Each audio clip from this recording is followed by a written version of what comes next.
All right, so today we're taking a deep dive into Nodaway Valley Bank and their whole online presence. Yeah, it's always interesting to see how these local banks are, trying to find their place in this digital age, right? Yeah, because it's like they're pushing that voted #1 in Missouri right there on the homepage. But like, what does that even mean? What are they number one in? Right. That's such a good point. It's one of those classic marketing things, Mm-hmm. try and build up their credibility, which makes sense, but Yeah. it's really important to look at the details here because, I mean, saying best coffee shop doesn't tell you much, does it? Mm-hmm. Best for what? Atmosphere, Mm-hmm. price, actually good coffee. Exactly. And their website itself is like, it's clean, pretty easy to navigate. Mm-hmm. You've got the personal and business sections. All that makes sense. Yeah, standard. But then you get to the invest section and things get a little interesting. Yeah, that's where you start to see, I think, how they're kind of aiming a little higher than your average local bank. Okay. Not just basic savings and checking accounts. They're like dipping their toes into investment products, which Yeah. usually sends customers running to the bigger guys. So are they trying to be like that one-stop shop for everything? That's ambitious. And what about this whole digital wallet thing? Is that just like them trying to look cool and modern? I think it's more than that. I mean, Yeah. think about it. Integrating with mobile payments, offering those real-time alerts, Yeah. it's really about fitting into your life, your digital life. That is, Okay, so they're techie, but they're not ditching the whole hometown vibe either, right? They still highlight that branch network, even have that big find locations button right there on the website. It's almost like they're trying to be everything to everyone. But is that even possible? that's the million-dollar question. It's a risky move for sure because you can spread yourself too thin trying to please everyone. Mm-hmm. But if they can actually pull it off, if they can really cater to all these different types of customers and their needs, that's a recipe for success. It's like they're saying, we can do it all. Yeah. Whether you're, constantly on the move, managing your money from your phone, or you're like a small business owner who wants that face-to-face connection, they want you to think of them first. And that actually brings us back to something we touched on earlier, their marketing. Remember that whole send a friend offer? Yeah. That's not just about referrals. It's about creating that sense of community around their brand. You know? Right. Like, we're not some big scary bank where your neighbors, Right. but does that really translate online? How do you make that personal connection when you're just like staring at a screen? That's the challenge they face, isn't it? You can't exactly offer someone a cup of coffee and a handshake through the computer screen. Exactly. They have to find other ways to build that trust, that rapport, and it's got to be genuine. So how are they doing that?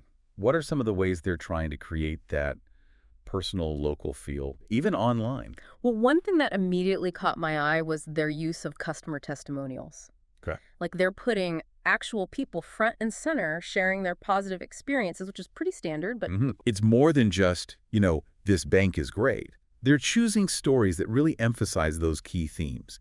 Community involvement, support for small businesses, things that resonate with their target audience. so it's like social proof, but with that local hometown twist. Exactly. Yeah. Because at the end of the day, it's about showing, not just telling, right? They want you to believe that they're more than just a bank. They're a partner. They're invested in your success. But, we can talk about image and marketing all day long, but does it actually hold up? Are they walking the walk? That's always the question, isn't it? Because a fancy website and a catchy slogan can only get you so far. Okay, so let's shift gears a little bit and look under the hood. We've talked about the website, but what about their other digital platforms, social media, for example? Are they out there actually engaging with people? Yeah, that's a big one, right? It's not enough to just have a website these days. You have to be where your customers are, and they're on social media. For sure, which means dealing with the good, the bad, and the ugly. Exactly. So I took a little look at their profiles, and honestly, it's a mixed bag. Oh. They're definitely present on the major platforms, Yeah. which is a start, but the engagement, Mm. that could use some work, to say the least. Okay, spill the tea. For example, their Facebook page, they're posting regularly, which is great, but Mm-hmm. it's mostly announcements. Mm-hmm. New product here, upcoming event there. It all feels very one-sided, like they're just talking at people rather than having a conversation. So they're missing out on that chance to really connect with their audience, to build those relationships. Exactly. They basically set up shop at the digital town square, but they're not actually mingling with the locals.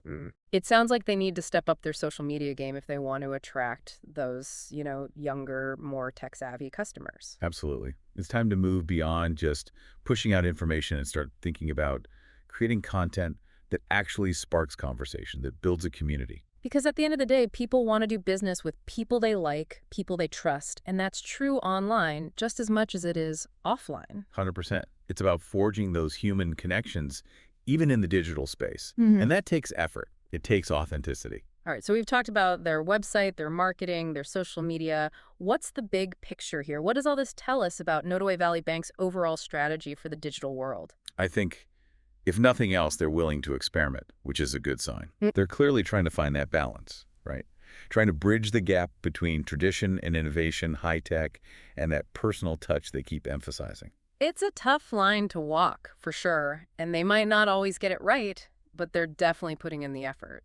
But is it enough? That's what we're here to unpack. Because they've laid the groundwork, but things change so fast in the digital world, Staying ahead of the curve means constantly adapting, listening to feedback, and being willing to adjust your approach. Speaking of feedback, let's go back to something you mentioned earlier. What are people actually saying about their experience? They've got that whole voted #1 thing going on, but what's the real deal? And that's where things get really interesting. Because we've been looking at things from the outside so far.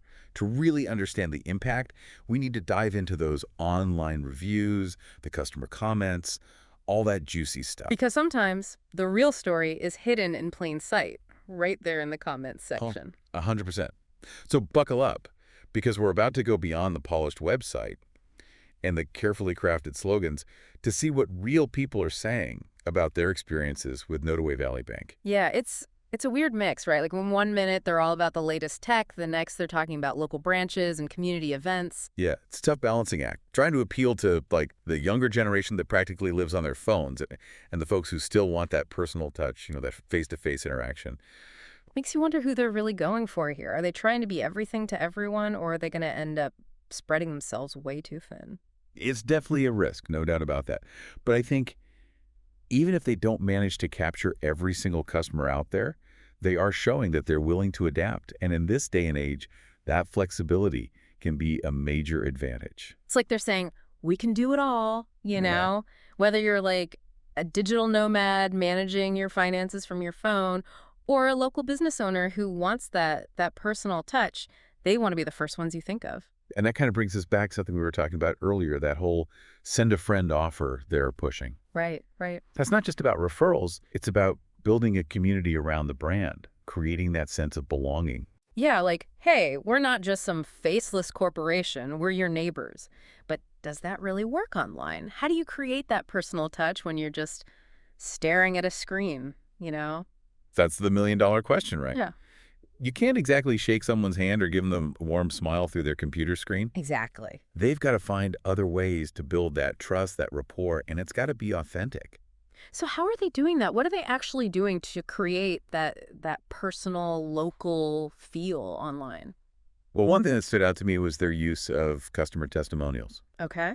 They're featuring real people sharing their experiences, which is pretty common, but they're not just picking random stories. They're choosing ones that emphasize those key themes.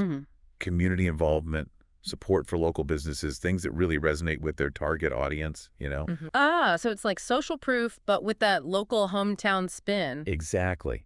Because at the end of the day, actions speak louder than words, right?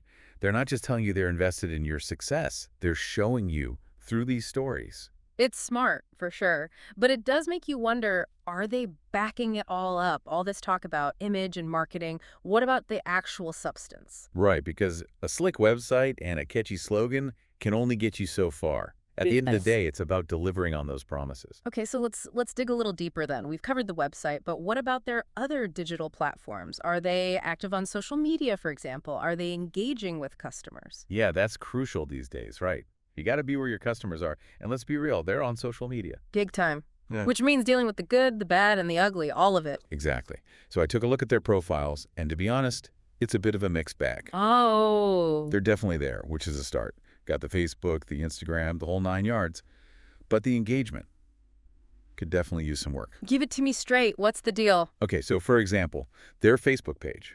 They're posting regularly, which is good. Got to stay visible, right? Mhm. But it's mostly just announcements. New product launch, come to our event. It's all very one-sided, like they're just talking at people, not really having a conversation. Yeah, they're missing out on that opportunity to actually connect with their audience, to build those relationships that keep people coming back for more. Exactly. It's like they rented a booth at the town fair, but they're not actually talking to anyone. Sounds like they need to step it up if they want to attract those younger, more digitally savvy customers. For sure. It's time to move beyond just pushing out information and start thinking about creating engaging content. Content that sparks conversation, that builds a community around their brand. Because at the end of the day, people want to do business with people they like, people they trust. And that's true whether you're talking about a handshake or a like on Facebook. 100%. That human connection is crucial, even in the digital world. It's about building relationships, not just transactions. So we've talked about their website, their marketing, their social media presence. What's the big takeaway here? What does this tell us about their overall digital strategy? Well, I think it's safe to say they're not afraid to experiment, which is a good sign in this ever-changing digital landscape, right? They're trying to find that balance, that sweet spot between the traditional way of banking and the innovation that's expected these days. The personal touch versus the high-tech features. It's a balancing act for sure, and they're not always sticking the landing, but hey, at least they're trying, right? The question is it enough? And that, my friend, is the million-dollar question. Because they've built a decent foundation, but the digital world moves fast. To stay ahead of the game, you got to be constantly adapting, listening to what your customers are saying, and being willing to change course when you need to. And speaking of what the customers are saying, let's circle back to that for a second. They've got that voted #1 thing going on, but what are people actually saying about their online experience? What's the real story? That's where things get really interesting. We've been looking at their digital footprint from the outside in. But to truly understand the impact, we need to get those boots on the ground.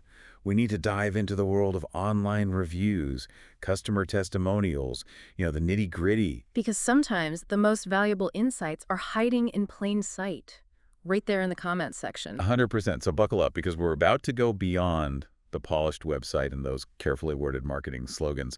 We're going to see what people are really saying about Nodaway Valley Bank when they think no one's listening. All right, so let's get into it. We're diving into the trenches here. Online reviews, those customer comments.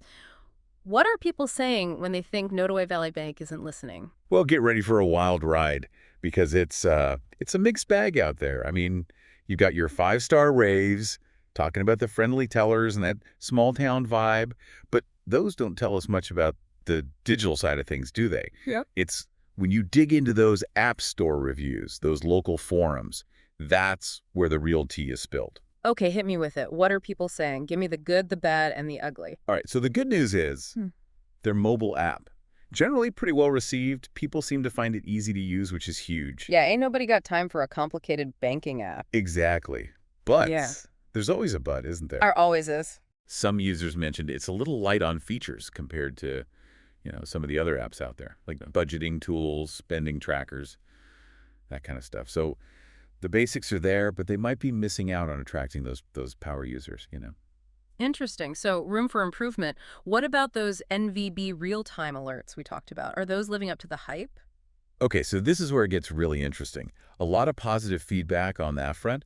People specifically mentioned those alerts help them catch fraudulent charges super quick, like right away. Which is exactly what you want to hear, because security is like non-negotiable when it comes to choosing a bank, especially online. Exactly. That kind of feedback is gold for a bank because it really proves they're serious about security, Oh, there's that but again. There were a few grumbles about customer service, specifically response times, and mainly outside of those, typical banking hours. Yeah, which doesn't really work in the middle of the night when you're freaking out about a locked account or something. Exactly. So it seems like they might be relying a little too much on that whole come visit us in person mentality. Which tells me their digital transformation is still a work in progress. Exactly. They're doing some things right, for sure, but there are definitely some gaps to fill. And that's something for everyone listening to keep in mind. A bank's digital footprint isn't just about, flashy features. It's about whether that online experience actually fits into your life, your needs. It's about finding a bank that gets you and how you bank. All right, so as we wrap up our deep dive into all things Nodaway Valley Bank, what are your final takeaways? What's the big picture? They're on the right track. I'll give them that. They're clearly putting in the effort to create a modern, user-friendly experience. But they really got to make sure those digital offerings are actually matching their ambitions and really meeting the needs of, today's digital consumer. It's a good reminder that there's always more than meets the eye, right? Behind those slick websites and all the marketing, there's a whole lot more to uncover. So next time you're sizing up a bank, don't just take their word for it. Do your homework, dig into those reviews, explore their online presence, and see if their digital footprint actually measures up. Couldn't have said it better myself. And on that note, we'll wrap up this week's deep dive. Remember to like, subscribe, and leave us a comment. We love hearing from you. Until next time, happy banking.